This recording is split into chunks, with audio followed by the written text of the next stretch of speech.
اور پھر خاص طور پہ عورتوں کے لیے الگ سے آ رہا ہے ولا نساء من نساء عسى ان يكن خيرا منهن، اور نہ عورتیں دوسری عورتوں کا مذاق اڑائیں، ممکن ہے کہ جن عورتوں کا مذاق اڑایا جا رہا ہو وہی اللہ کے نزدیک زیادہ بہتر ہو، وہی اللہ کے نزدیک زیادہ بہتر ہو۔ اس کے بعد کیا کہا؟ ولا تلمزوا انفسکم، اور آپس میں ایک دوسرے کو تانے نہ دو، آپس میں ایک دوسرے کو عیب نہ لگاؤ۔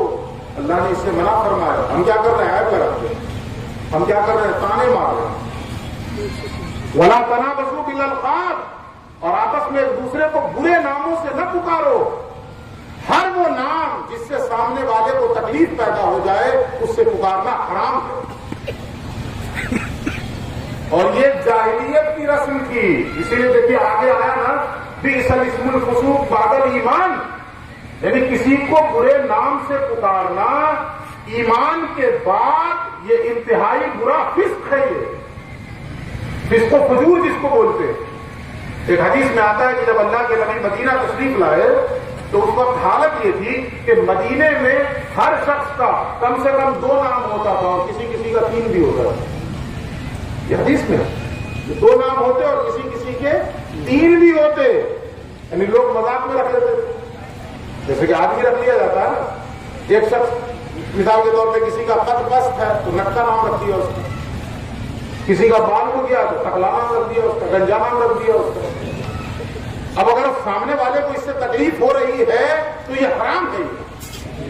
جیسے شراب پینا حرام ہے ویسے یہ بھی حرام۔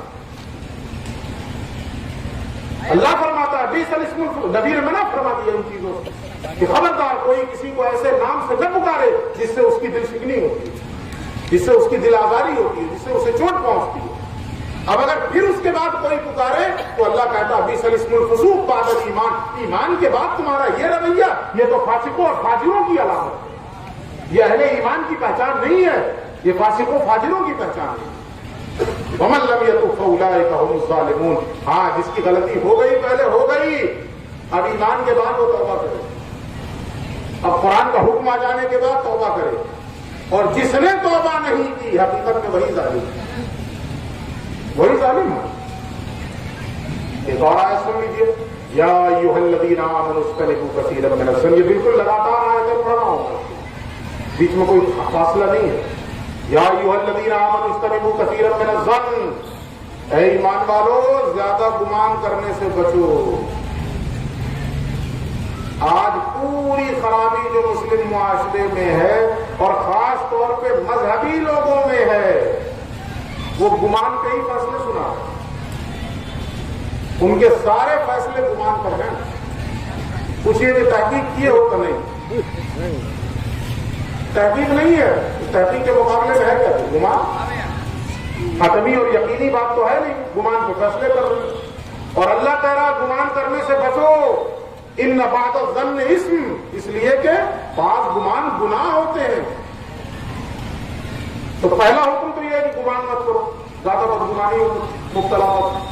اللہ کے نبی نے ایک حدیث میں فرمایا کہ مومن پر لازم ہے کہ وہ جب بھی اپنے مومن بھائی کے تعلق سے گمان کرے تو خیر کا گمان کرے، اچھا گمان کرے، یہ مومن کے لیے لازم ہے، ہمیشہ اچھا گمان کرے، لیکن آپ برا گمان کریں۔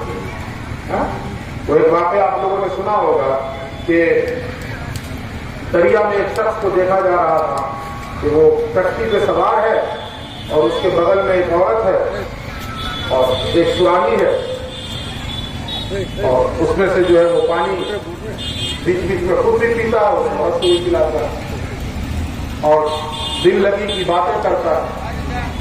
تو ایک ایسے شخص تھے جو بظاہر نیک تھے، بہت متقی تھے، پرہیزگار تھے، ان کی نظر پڑی تو دل میں خیال آیا کہ یہ کیسا بےہودہ ہے، یہ کھلے آسمان کے نیچے اس قسم کی حرکتیں کر رہا ہے۔ ایک اجنبی عورت کو بغل میں لیے بیٹھا ہے اور انہوں نے سوچا کہ وہ جو سراہی میں جو کچھ ہے ممکن ہے کہ شراب ہے، وہ خود بھی پیتا ہے، اسے بھی پلاتا ہے اور دل لگی کی باتیں بھی کرتا ہے۔ خیر وہ کشتی میں نہیں، سمندر کے کنارے بیٹھا، دریا میں کشتی چل رہی، اچانک وہ ہچکولے کھانے لگی، لوگوں نے آواز دینا شروع کیا، بچاؤ بچاؤ بچاؤ۔ ان کی ہمت نہ پڑی، یہ جو اس کے تعلق سے بدگمان ہوئے تھے، ان کی ہمت نہ پڑی کہ ہم جا کے بچا سکیں۔ دیکھا کہ اچانک اس نے ایک طرف کو مٹکا پھینکا اور چھلانگ لگا دی دریا میں، اور جس قدر ممکن ہو سکا اس نے وہاں سے لوگوں کو پکڑ پکڑ کے کنارے پہ لگایا۔ دل میں خیال آیا کہ یار یہ تو مجھ سے بہتر ہے، دل میں خیال آیا کہ یہ تو مجھ سے بہتر ہے کہ ڈوبنے والوں کو اس نے بچا لیا، میں کچھ نہیں کر سکا۔ تو دل میں یہ خیال ہی آیا تھا کہ وہ شخص بول پڑا کہ حضور معاف کیجیے گا، یہ جو عورت ہے یہ میری بیوی ہے اور اس مٹکے میں پانی ہے۔ سبحان اللہ۔ یہ بدگمانی تھی کہ نہیں تھی؟ یہ بدگمانی گناہ ہے۔ مومن کے لیے ہمیشہ جب بھی گمان کرے اچھا گمان کرے، برا گمان نہ کرے، برا گمان۔ حتیٰ کہ کبھی ایسا بھی ہو سکتا ہے کہ آنکھوں دیکھی ہوئی غلط ہو سکتا ہے کہ نہیں؟ بولیے، آپ کا دیکھا ہوا بھی غلط ہو سکتا ہے کہ نہیں؟ دھوکہ ہو سکتا ہے کہ نہیں؟ کیا ہو سکتا ہے؟ کبھی کبھی لوگ آنکھ میں چشمہ رکھ کے چشمہ ڈھونڈتے ہیں کہ نہیں؟ کبھی ہوا کہ نہیں ایسا؟ ہمارے ایک بھائی جو ہے جمعے کے دن پاجامہ پہن کے پاجامہ ڈھونڈ رہے، پورے گھر والے کو پریشان کیے ہوئے کہ نماز چھوٹ جاتی ہے، وہ پاجامہ پہن کے پاجامہ ڈھونڈ رہے۔ ہو سکتا ہے کہ نہیں دھوکہ؟ ہو سکتا ہے، بالکل ہو سکتا ہے۔ بدگمانی سے بچیں۔ یہاں پہ میں ایک بڑی پیاری بات ہے، امام اعظم ابو حنیفہ عیسائیوں کی باتوں کی تصدیق کرتا ہے، ایسے شخص کے بارے میں کیا ہو؟ مفتی رحمۃ اللہ رہتے ہیں، پھر ذرا سن لیجیے سوال۔ آج کے مفتیان کرام کے پاس یہ سوال آ جائے تو پہلے سے جو لکھا پڑا ہے فتویٰ اور اس کو مہر لگا کے دے دیں تاکہ پہلے سے لکھا رہتا ہے، پہلے سے چھپا چھپایا ایک دم پرنٹڈ ریڈی ہے، مہر لگانے کے لیے۔ مسئلہ کیا آیا؟ ایک شخص ہے جو جنت کی آرزو نہیں کرتا، جہنم سے نہیں ڈرتا، مردار کھاتا ہے، بغیر رکوع اور سجدے کی نماز پڑھتا ہے، حق کو ناپسند کرتا ہے، فتنے کو پسند کرتا ہے، رحمت الہی سے دور بھاگتا ہے، یہودیوں اور عیسائیوں کی باتوں کی تصدیق کرتا ہے۔ ایسے شخص کے بارے میں کیا ہوگا؟ امام ابو حنیفہ نے اپنے شاگردوں کی طرف توجہ فرمائی اور پوچھا کیا خیال ہے تمہارا؟ ان لوگوں نے کہا کہ حضور آپ ہی بہتر بتا سکتے ہیں، ویسے لگتا ہے کہ بہت گناہگار۔ ان لوگوں نے یہ نہیں کہا کہ ایمان سے خالی، لیکن لگتا ہے کہ بہت گناہگار۔ آپ مجھ سے نہیں پوچھو گے، کہا جی حضور ارشاد فرمائیں۔ امام ابو حنیفہ فرماتے ہیں کہ بدگمانی سے بچو۔ تمہارا یہ کہنا کہ وہ جنت کی آرزو نہیں کرتا، اس کا یہ بھی تو مطلب ہو سکتا ہے کہ وہ مالک جنت کی آرزو کرتا ہے۔ تمہارا یہ کہنا کہ وہ جہنم سے نہیں ڈرتا، اس کا یہ بھی تو مطلب ہو سکتا ہے کہ وہ مالک جہنم سے ڈرتا ہے۔ تو جہنم سے ڈرنا چاہیے کہ جہنم کے مالک سے؟ بولیے، جنت کی آرزو کرنا چاہیے کہ مالک جنت کی؟ خانقاہ کی محفل ہے نا، یہ خانقاہیوں کی محفل ہے، تو خانقاہی تو بھائی جنت کیا چیز ہے؟ ہمیں مالک جنت چاہیے۔ حضرت رابعہ مصریہ کے بارے میں ہے کہ ایک دن بغداد کی گلیوں میں جو ہے وہ ایک ہاتھ میں آگ اور دوسرے ہاتھ میں بالٹی جس میں پانی ہے لیے دوڑی چلی جا رہی ہے۔ حسن بصری سے ملاقات ہوئی، پوچھا بہن رابعہ کہاں؟ تو کہا جنت اور جہنم کو ڈھونڈنے جا رہے ہیں۔ پوچھا خیریت کو؟ کہا جنت مل جائے تو اس آگ سے اسے جلا دو، اور جہنم مل جائے تو اس پانی سے اس کی آگ ٹھنڈی کر دو۔ پوچھا کیوں؟ تو کہا تاکہ لوگ آج کے بعد سے جنت کی لالچ اور جہنم کے ڈر سے اللہ کی عبادت کرنا چھوڑ دیں۔ اللہ کی عبادت اس لیے کریں کہ اللہ ہمارا رب ہے اور ہم اس کے بندے ہیں اور عبادت ہمارا حق ہے، اس لیے عبادت ہے۔ جنت کی لالچ اور جہنم کے ڈر سے کیسی عبادت؟ تو فرمایا امام ابو حنیفہ نے کہ تمہارا یہ کہنا کہ جنت کی آرزو نہیں کرتا، ممکن ہے کہ وہ مالک جنت کی آرزو کرتا ہے، اور تمہارا یہ کہنا کہ جہنم سے نہیں ڈرتا، ممکن ہے کہ وہ مالک جہنم سے ڈرتا، اور تمہارا یہ کہنا کہ مردار کھاتا ہے، ممکن ہے کہ مچھلی کھاتا ہے۔ مردار مچھلی کھا سکتے ہیں کہ نہیں؟ جائز ہے کہ نہیں؟ بولیے۔ صرف ایک کنڈیشن ہے کہ تالاب میں مر کے پلٹ جائے تب نہیں کھا سکتے، باقی تو کھا سکتے ہیں نا، جائز ہے نا۔ پوچھیے نا مفتی صاحب سے، نہیں مسئلہ معلوم ہے، بولیے کہ ہاں جائز ہے۔ اس کے بعد فرمایا کہ تمہارا یہ کہنا کہ بغیر رکوع اور سجدے کی نماز پڑھتا ہے، ممکن ہے کہ وہ کسی مسلمان کے انتقال کی خبر سنتے ہی اس کی نماز جنازہ پڑھنے بھاگتا ہو۔ نماز جنازہ بغیر رکوع سجدے کی نماز ہے کہ نہیں؟ تو ایسا بھی تو ہو سکتا ہے کہ وہ نماز جنازہ پڑھنے کی طرف رغبت رکھتا ہو، اور ایک مسلمان کا دوسرے مسلمان کے حق ہے کہ نہیں ہے؟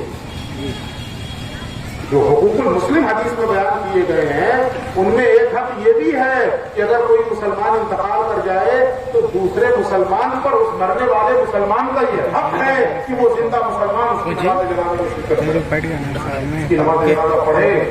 یہ الگ بات ہے کہ ہم لوگوں کے اندر آج یہ سب چیزیں غائب ہوتی چلی جا رہی ہیں۔ پرانے زمانے میں لوگ پیدل چلے جاتے تھے 5-5 کلومیٹر نماز جنازہ پڑھنے کے لیے، آج ہمارے پاس سواریوں کا انتظام ہے، اس کے باوجود ہم 1 کلومیٹر نہیں جا رہے، یہ رویہ ہو گیا۔ اس کے بعد فرمایا اور کیا بتایا، ہاں تمہارا یہ کہنا کہ حق کو ناپسند کرتا ہے، یہ سوال تھا نا کہ حق کو ناپسند کرتا ہے، تو اس کا مطلب یہ بھی تو ہو سکتا ہے کہ موت حق ہے اور وہ موت کو ناپسند کرتا ہو، زندگی کو پسند کرتا ہو تاکہ زیادہ زندگی ملے، تاکہ زیادہ اللہ کی عبادت کر سکے۔ اور تمہارا یہ کہنا کہ فتنے کو پسند کرتا ہے، یہ بھی ایک سوال تھا نا کہ تمہارا یہ کہنا کہ فتنے کو پسند کرتا ہے، تو ممکن ہے اللہ کہتا ہے انما اموالکم واولادکم فتنہ، تمہارا مال اور تمہاری اولاد فتنہ ہے۔ تو بتاؤ تم میں سے کون ہے جو مال اور اولاد کو پسند نہیں کرتا ہے؟ مال اور اولاد کو آپ پسند کرتے ہیں کہ نہیں؟ اب قرآن کہہ رہا ہے کہ مال اور اولاد فتنہ ہے، تو فتنے کو پسند کرنا ہوا کہ نہیں؟ امام ابو حنیفہ نے کہا کہ تمہارا یہ کہنا کہ فتنے کو پسند کرتا ہے، اس کا مطلب یہ ہے۔ اور پھر مزید فرمایا کہ رحمت خداوندی سے دور بھاگتا ہے، یہ بھی ایک سوال تھا کہ رحمت خداوندی سے دور بھاگتا ہے۔ امام ابو حنیفہ نے کہا کہ بارش بھی رحمت خداوندی ہے، اور بارش ہونے لگی تو آپ بھی بھاگ جائیے گا۔ اگر بارش ہونے لگی تو آپ بھاگیے کہ نہیں اٹھ کر، وہاں پانی گرنے لگے ادھر بھاگ جائیے گا، ادھر گرنے لگے ادھر بھاگ جائیے گا، تو رحمت خداوندی سے تو بھاگنا ہوا۔ امام ابو حنیفہ دیکھیے بدگمانی سے بچا رہے ہیں، بدگمانی مت کرو، اس قسم کی بات بھی پہنچے تو اچھا معنی نکال دو نا، اچھی تعویل کر لو نا، یہ مسلمان کا دوسرے مسلمان کے حق ہے۔ اور پھر فرمایا کہ تمہارا یہ کہنا کہ یہودیوں اور عیسائیوں کی باتوں کی تصدیق کرتا ہے، یہ بھی ایک سوال تھا نا، یہودیوں اور عیسائیوں کی باتوں کی تصدیق کرتا ہے، تو امام ابو حنیفہ نے کہا کہ اس پر تو ایمان ہے۔ سورۃ البقرہ کی آیت غالباً پہلے ہی پڑھی کی ہے، وقالت اليهود ليست النصارى على شيء وقالت النصارى ليست اليهود على شيء۔ اس کا مطلب کیا ہے؟ یہودی کہتے ہیں، قرآن نے کہا کہ یہودی کہتے ہیں کہ عیسائیوں کی کوئی حقیقت نہیں ہے، اور عیسائی کہتے ہیں کہ یہودیوں کی کوئی حقیقت نہیں ہے۔ اب یہ سب جو ہے دونوں کی تصدیق کرتا ہے کہ یہودی بھی ٹھیک کرتے ہیں، عیسائی بھی ٹھیک کرتے ہیں۔ آپ بھی تصدیق کرتے ہیں کہ نہیں؟ بھائی کوئی یہودی کہے کہ عیسائیوں کی کوئی حقیقت نہیں ہے تو آپ کیا کہیے گا؟ بالکل صحیح کہہ رہا ہے۔ اور کوئی عیسائی کہے کہ یہودیوں کی کوئی حقیقت نہیں ہے تو آپ کیا کہیے گا؟ بالکل صحیح کہہ رہے ہیں، تصدیق ہوئی نا۔ یہ امام ابو حنیفہ کا جواب تھا۔ اس جواب کی روشنی میں پھر آ جائیے پلٹ کے، یا ایھا الذین آمنوا اجتنبوا کثیرا من الظن ان بعض الظن اثم، اے ایمان والو زیادہ بدگمانی کرنے سے بچو، اس لیے کہ بدگمانی گناہ ہے۔ کچھ سمجھ میں آیا؟ بدگمانی کریں گے آپ کے بعد سے، کسی کے بارے میں بھی کوئی خبر پہنچے اچھا معنی نکال لیجیے، یہ ایک مومن کی شان ہونی چاہیے، اچھی بات اچھا مطلب نکالیے۔ ایک بات اور یہاں پہ یاد آ گئی، امام ابو حنیفہ کے پاس ایک شخص آیا اور آ کر اس نے کہا کہ حضور میں نے فلاں آدمی کو دیکھا ہے کہ روزے کے دن میں وہ کھا رہا تھا، روزے کے دن میں وہ کھا رہا تھا۔ تو جواب سنیے امام ابو حنیفہ کا، لیکن کیسے ٹال رہے ہیں اس کو۔ آپ اس سے کہتے ہیں ہو سکتا ہے تم نے رمضان کے علاوہ دیکھا ہو، تو اس نے کہا نہیں حضور ہم نے رمضانے میں دیکھا تھا۔ تو پھر امام ابو حنیفہ نے فرمایا ہو سکتا ہے تم نے رات میں دیکھا ہوگا، مغرب بعد دیکھا ہوگا۔ تو اس نے کہا نہیں حضور ہم نے دن میں دیکھا تھا۔ امام ابو حنیفہ فرماتے ہیں کہ ہو سکتا ہے کہ وہ مسافر رہا ہو سکتا ہے کہ وہ مسافر رہا ہوگا. اس نے کہا نہیں حضور وہ مسافر بھی نہیں مقیم تھا وہ. امام ابو حنیفہ نے فرمایا ہو سکتا ہے بیمار رہا ہو. پھر رہے تھے مجھے اور یاد نہیں اور بھی اس نے کہا تو اور بھی امام ابو حنیفہ نے جواب دیا. غالباً 8 یا 10 باتیں اس نے کہی اور امام ابو حنیفہ سب کے بارے میں کچھ نہ کچھ پھیرتے رہے اسے. جب بار بار امام ابو حنیفہ نے اسے پھیرا اس کے سمجھ میں نہیں آ رہی تھی چیز. یہ بار کرا تو نہیں حضور ایسا نہیں ایسے تھا ایسا نہیں ایسے تھا. اچانک اس کا ذہن کلک ہوا اوہ میرا امام مجھے کہاں لے جانا چاہ رہا ہے اور میں بدبخت کہاں اٹکا پڑا ہوں. جب اس کے ذہن میں وہ چیز کلیئر ہوئی ہے تو وہ فوراً تائب ہوتا ہے شرمندہ ہوتا ہے اور کہتا ہے حضور آپ ہی صحیح کہہ رہے ہیں مجھ سے غلطی ہو گئی. بتانے کا مطلب کیا ہے بدگمانی سے بچیے کسی کے بارے میں. یہ کیا کم ہے کہ وہ رسول کا امتی ہے. وہ رسول کا امتی ہے نبی کا نام لیوا اس کے تعلق سے بدگمانی سے بچیے. تو اللہ فرماتا ہے بدگمانی گناہ ہے. اس کے بعد اللہ کیا کہتا ہے اگلا حکم ولا تجسسوا اور تو ہمیں نہ لگو. پہلے تو کہا بدگمانی نہ کرو اور پھر اس کے بعد کہا تو ہمیں نہ لگو. یہ دیکھیں دونوں ترتیب میں بھی حکمت ہے. ہم لوگوں سے ہوتا کیا سب سے پہلے بدگمانی کرتے ہیں اب بدگمانی کے بعد تو ہمیں لگ جاتے ہیں. جیسے مثال کے طور پہ ایک شخص کو ہم نے دیکھا کہ وہ بائک پر کسی عورت کو بٹھا کے جا رہا ہے. بدگمانی کر دی اس کو بٹھا کے جا رہا ہے کون ہے یہ. اب بدگمانی ہوئی ہے اس کے بعد پیچھے اپنی بائک لے کے دوڑ گئے اس کو. یہ ہوا ٹو ہمیں لگنا. دیکھیں یہ جاتا کہاں یہ ٹو ہمیں لگنا. اللہ نے اس سے ہی منع فرمایا. پہلے تو کہا بدگمانی ہی نہ کرو. پہلے تو حکم دیا کہ بدگمانی ہی نہ کرو لیکن اگر بتقاضائے بشری کوئی برا گمان آ بھی گیا تو اس کو جھٹکو. ہم جھٹکتے نہیں ہم ٹو میں لگ جاتے. ہم دوسرا حکم کے خلاف کرتے. پہلے حکم کے خلاف کیا بدگمانی کی اب بدگمانی جب ہوئی تو پھر ٹو میں لگ گئے جبکہ اللہ نے اسے ہی منع کیا تھا. اچھا جب ٹو میں لگیں گے آپ کسی کے بھی تو دیکھیے سراپا حسن عمل تو کسی کی ذات نہیں. ذرا سا عیب تو ہر آدمی میں رہتا ہے. کوئی آدمی ایسا ہے جو بے عیب ہے. ہم لوگوں نے بچپن میں پڑھا تھا اللہ ایک ہے اس کے بعد پاک اور بے عیب ہے. یہ تو اللہ کی شان ہے. آپ ملا میں ڈھونڈ رہے ہیں کہ بے عیب ملا مل جائے کہاں سے مل جائے بھائی. ذرا سا عیب تو ہر آدمی میں رہتا ہے. ذرا سا نقص تو ہر شخص میں رہے. کمی نہ کمی تو ہر شخص میں رہے کچھ نہ کچھ. تو پہلے تو منع کیا ٹو میں نہ لگو لیکن اگر پھر لگ جائے ٹو میں جب ٹو میں لگیے گا تو کچھ نہ کچھ تو ملے گا نا. ٹھیک ہے جتنا آپ سوچیں تو اتنا نہیں ملے گا لیکن 1% کچھ نہ کچھ تو مل جائے گا. تو اللہ نے پہلے منع کیا بدگمانی نہ کرو گھر بیٹھ. پھر منع کیا ٹو میں نہ لگو پھر لگ گئے. دو حکم کی خلاف ورزی ہوئی. اور جب ٹو میں لگے تو کچھ مل بھی گیا کچھ پتا بھی چل گیا تو آگے اللہ کہتا ولا یغتب بعضکم بعضا. جب جو چیز تمہیں مل گئی ہے اسے دوسروں سے بیان نہ کرنا. اسی کو غیبت کہتے ہیں. ولا یغتب بعضکم بعضا. تم میں کا کوئی دوسرے کی غیبت نہ کرے. غیبت یہ نہ سمجھیے آپ میں سے بہت سے لوگ وہ ہوں گے جو یہ کہیں گے جی ہم جو بیان کیے ہیں میں قسم کھا کے کہہ رہا ہوں کہ وہ برائی اس کے اندر ہے. میں غیبت تھوڑے کر رہا ہوں. بولتے ہیں کہ نہیں بولتے ہیں لوگ. میرے بھائی غیبت اسی کو کہتے ہیں کہ سامنے والے کے اندر وہ برائی ہے اور پھر آپ نے بیان کیا اسی کو غیبت کہتے ہیں. یہ نبی کا فرمان ہے. اس لیے کہ جب نبی نے منع کیا کہ تم میں کا کوئی شخص دوسرے کی غیبت نہ کرے تو کسی نے پوچھ لیا یا رسول اللہ جو برائی اس کے اندر دیکھی جائے کیا اسے بیان کرنا غیبت ہے؟ تو حضور فرماتے ہیں اسے ہی بیان کرنا غیبت ہے. جو اس کے اندر نہ ہو اور اسے تم بیان کرو تو یہ تو بہتان ہے. تم نے بہتان لگایا اس کو.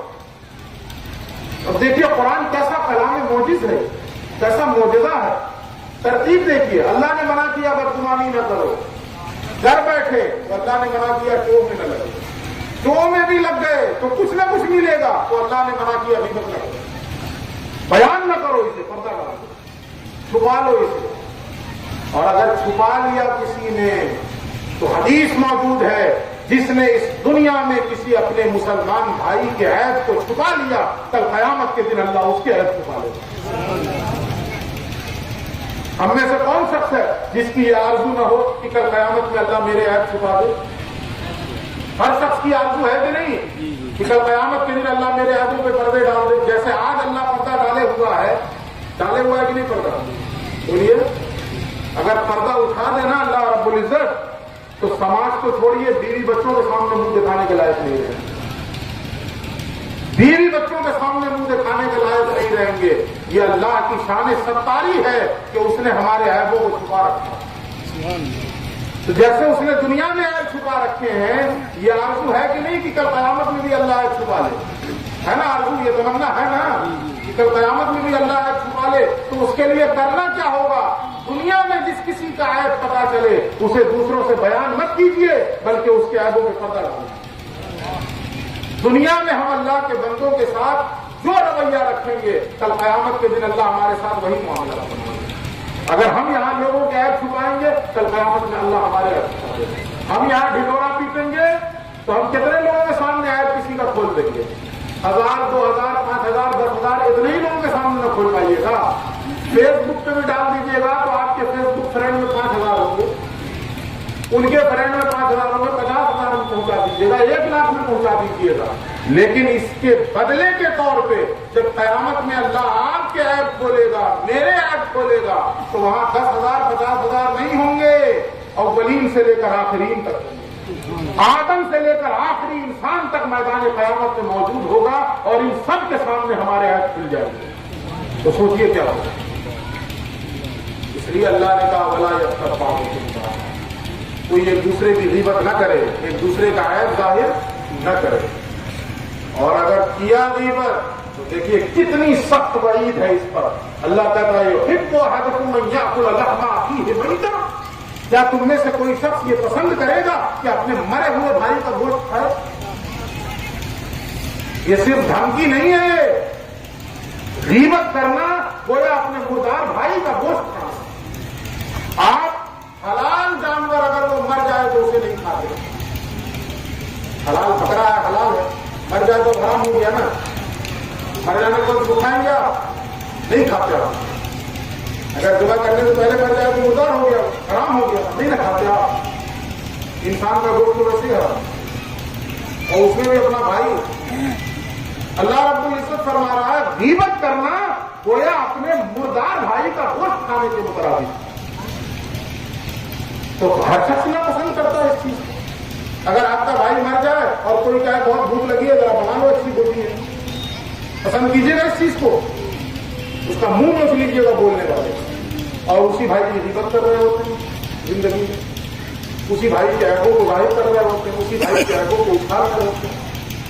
ان رویوں سے باز آئیے۔ اللہ رب العزت فرماتا ہے جو کچھ ہوا تو ہوا، آج سچی توبہ کریں، جو کچھ ہمارے اندر یہ خرابیاں پائی گئی ہم اس سے اللہ کی بارگاہ میں ندامت کے ساتھ توبہ کریں۔ ان اللہ تواب الرحیم، یقیناً اللہ رب العزت توبہ قبول فرمانے والا اور رحم فرمانے والا۔ تو یہ وہ باتیں ہیں جو ایک آئیڈیل سوسائٹی کے لیے ضروری ہیں۔ اگر ہم میں کا ہر شخص اس کردار کا حامل ہو جائے، ہر شخص بدل جائے، تو بتائیے آٹومیٹکلی معاشرہ خوبصورت ہو جائے گا کہ نہیں؟ آٹومیٹکلی سماج ایک ایسا سماج بن جائے گا جس سماج کو ہم بجا طور پر اسلامی سماج کہہ سکتے ہیں۔ بجا طور پر ہم اس سماج کو اور اس سوسائٹی کو اسلامی سماج اور اسلامک سوسائٹی کا نام دے سکتے ہیں۔ لیکن آج ہماری حالت بالکل اس کی الٹ ہے۔ نتیجے کے طور پہ جو کچھ ہمارے ساتھ ہو رہا ہے وہ ہماری نظروں کے سامنے ہے۔ تو میرے بھائی، ان اللہ لا یغیر ما بقوم حتی یغیروا ما بانفسہم، اللہ رب العزت اس وقت تک کسی قوم کی حالت نہیں بدلتا جب تک وہ قوم خود اپنے آپ کو نہ بدلے۔ تو ہماری جو اس وقت حالت ہے نا، یہ ہمارے اپنے اعمال کا نتیجہ ہے، یہ ہمارے اپنے کردار کا نتیجہ ہے کہ ہم اپنی زبان سے اپنے آپ کو مسلمان تو کہتے ہیں، لیکن ہمارے شب و روز کے جو اعمال ہیں، ہماری زندگی کی جو چلت پھرت ہے، کہیں سے بھی اس میں اسلام کی بو و باش نہیں پائی جاتی، اسلام کی خوشبو نہیں پائی جاتی۔ اس لیے خدا را صرف نمازوں سے ہی مسلم نہیں ہوں گے. اسلام کا ایک پارٹ عبادات بھی ہے، لیکن اسی اسلام کا ایک پارٹ اخلاقیات بھی ہے، اسی اسلام کا ایک پارٹ معاملات بھی ہے. تو ہم اخلاقیات میں بھی مومن بنے، معاملات میں بھی مومن بنے. جو شخص اللہ کے محبوب اور اللہ کی دوستی کے مقام پر فائز ہوتا ہے، وہ صرف نماز روزے ہی سے نہیں، نماز کے ساتھ ساتھ اخلاقی اعتبار سے بھی وہ بلند ہوتا ہے، معاملات میں بھی وہ بلند ہوتا ہے. اس کے اندر انکساری ہوتی ہے، اس کے اندر عاجزی ہوتی ہے، تب وہ اللہ کا محبوب ہوتا ہے. آج جن کا ہم عرس کرنے بیٹھے ہوئے ہیں، حضرت بڑے مولانا علیہ رحمۃ اللہ، مجھے قاری صاحب قبلہ نے بتایا کہ ساری زندگی اس بات پر اڑے رہے کہ ہمارا مکان مٹی کے علاوہ اور کسی چیز کا نہیں ہونا چاہیے. کہاں ملیں گے ایسے لوگ آج کے زمانے میں؟ آج کے زمانے میں تربیت کا نتیجہ ہے نا. اس خانقاہ سے وابستہ میں خانقاہ معظم کی بات بتاؤں. 2 سفر قبل جب حاضر ہوا خانقاہ میں، حضور صاحب سجادہ سے دن میں، حالانکہ آپ کا معمول یہ ہے کہ عصر کے بعد تشریف رکھتے ہیں، لوگوں سے ملاقات ہوتی ہے، لیکن دن میں مجھے نکلنا تھا تو میں نے خبر بھجوائی کہ حضور اجازت چاہتا ہوں اور شرف ملاقات چاہتا ہوں. تو آپ جو اپنا خاص خلوت خانہ ہے اس میں تشریف رکھتے ہیں دن میں، اس میں آپ نے بلوایا. خیر میں وہاں گیا تو میں نظر اٹھا کے دیکھا تو بہت قدیم عمارت ہے، بہت پرانی عمارت. ہم نے ذکر باتوں میں ہم نے عرض کر دیا کہ حضور یہ بہت پرانی عمارت ہے، اب اس کی توسیع کب کروا رہے ہیں؟ تو جواب آپ کا کتنا خوبصورت تھا. آپ نے فرمایا کہ توسیع یا اس میں نئی تعمیر تو آج چاہیں تو آج ہو جائے، لیکن اس عمارت میں جو ہمارے مشائخ کے انفاس کی برکتیں ہیں، وہ برکتیں میں کہاں سے لاؤں؟ یہ حضور صاحب کا جواب. اس عمارت کے اندر جو ہمارے بزرگوں اور ہمارے مشائخ کے انفاس کی برکتیں ہیں، ان برکتوں سے میں کیوں محروم ہوں؟ آنے والی نسل جو کرنا ہے کرے گی، میں نہیں کروں گا. یہ جواب حضور صاحب میری آنکھوں میں آنسو آ گئے، قربان ہو گیا. تو یہ بڑے مولانا کی فصل تربیت کا نتیجہ کہ پکا مکان نہیں بننے چاہیے اور مٹی کے مکان میں زندگی گزارنا. یہ اللہ والے ہوتے ہیں جو معاملات میں بھی مومن ہوتے ہیں.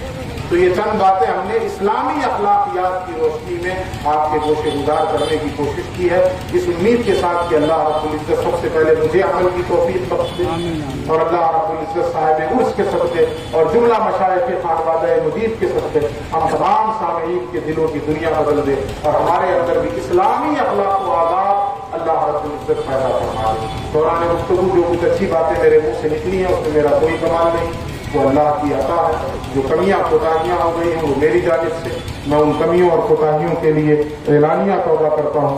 استغفر اللہ ربی من کل ذنب واتوب الیہ واخر دعوانا ان الحمد للہ رب العالمین. السلام علیکم ورحمۃ اللہ وبرکاتہ.